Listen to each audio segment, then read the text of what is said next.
Greetings from ShedSounds Studio here in rural West Virginia. My name is Ian Beabout, and today I thought I would give you a look behind the curtain of ShedSounds Studio and see what gear I'm running in here. Right now we are sitting in the control room. My studio is divided into two rooms with a bathroom in the back, but most of it is the live room, which you'll see hopefully in just a moment. But right here where we are now is where I usually am. Usually the bands are in the other room, and I'm in here listening to the recording playback. I also do most of my mixing in here, and whenever we get the band together and say we need to punch up the bass part or whatever, sometimes members of the band will come in here, plug directly into my interface, and make recordings. But for the most part, this is my domain when it comes to my work, and I'm usually hovered over this computer, which you can see behind me, which is a MacBook Pro from about 2017 or ish. It's a small computer. It's not the most powerful computer in the world, but it fit into my budget at the time, and it's held up ever since. Since it's a Mac, you almost have no issues with viruses whatsoever. I've never had a virus on this machine.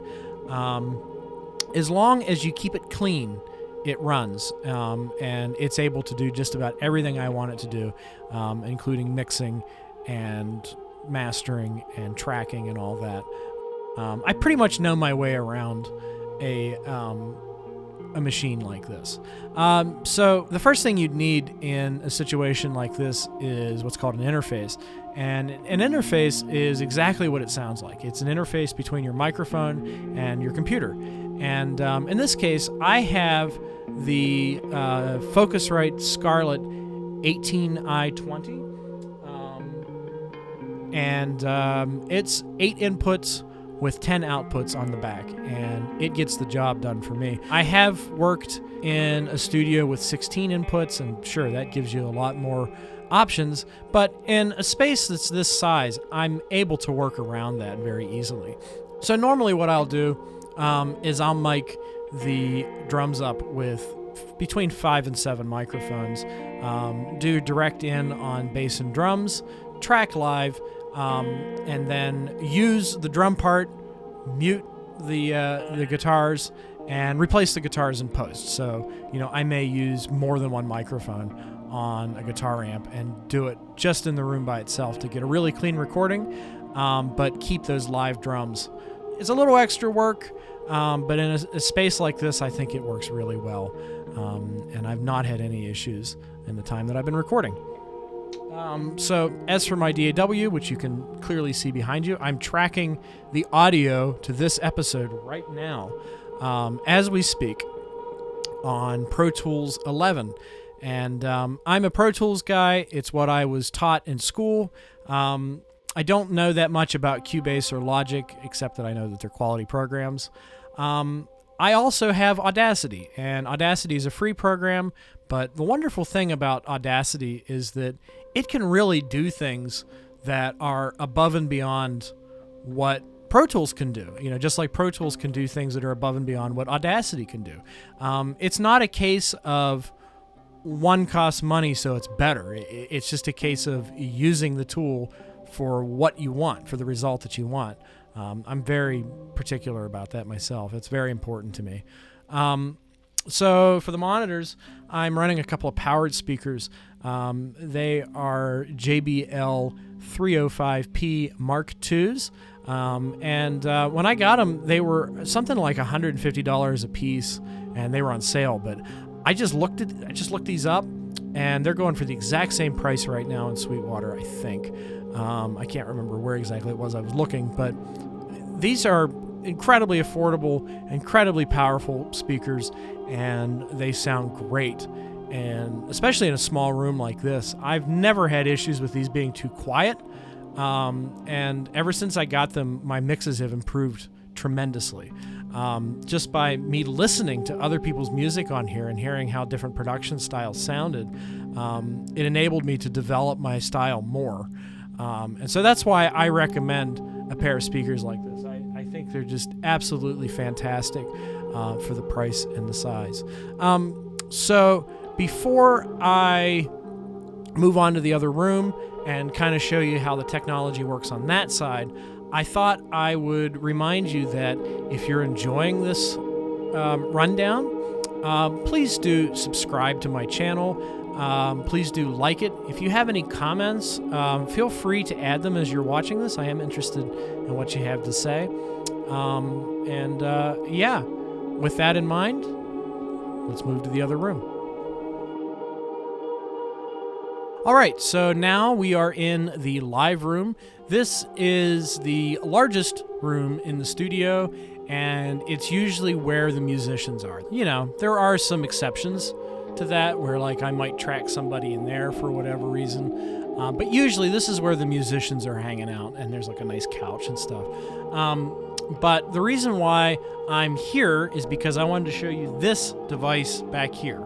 And this, and I hope we get a close-up. I know it's really hard to see. But it's a Behringer Power Play. This controls the sounds coming from the other room. The sounds coming from the other room, and it sends them into here. And I'll give each musician a pair of headphones like so. I believe these are Audio Technica, so they sound great. But I give musicians a pair of headphones like so, and a personal mixer. And what I do is I send each one of the outputs from in there onto a different channel here. So say your guitars are on 1, your bass is on 2, and your drums are on 3. If somebody says, hey, I need more drums in my headphones, all they have to do is click 3, and you can boost like so, or attenuate the signal. And this allows each musician to get an independent mix that I can't hear in there. And whatever changes I affect in that room do not affect what is heard in these headphones and these monitors. This is ideal for a situation where you're tracking drums, bass, and guitar at the same time. And invariably somebody says, I can't hear my bass. Can you turn up my bass for me? And I say, no, but you can. Just click number 2, that's bass, and you can turn it up right there. Say the drums are killing you or the guitar's too loud. I say, click into number 1, turn it down. And again, that does not affect what I hear in that room, and what I do in that room doesn't affect what anybody hears in the headphones. It's a really remarkable thing. And so you might be asking yourself, how is it that if I have an interface in there, how do I get sounds in this room to go into that room? But the answer is in this snake. This is an 8-input snake, and this hooks directly in to the back of my Focusrite.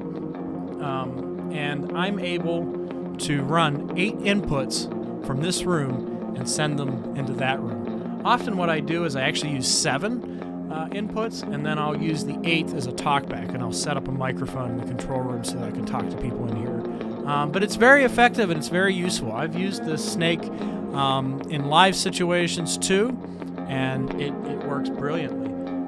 Again, I hope that didn't like cut out or anything when I picked it up. That would be a real shame if that ruined the audio, but I don't think it will. So yeah, that's pretty much the end of my video. Another service that I offer is tape digitization, and you can see behind me I just got a new tape machine, which rocks. It's a really great piece of equipment. And I can also do LP digitization. So if you enjoyed this video, please do let me know in the comments. Let me know what you think.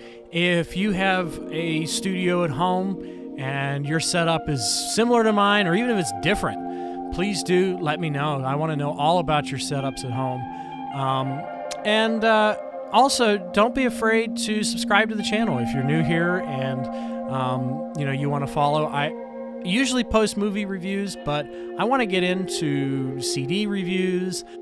I want to do more studio demonstrations. So by all means, suggest a topic to me that you'd like me to cover. Yeah, I hope you enjoyed this video. My name's been Beabout, and I'll see you real soon. Bye-bye.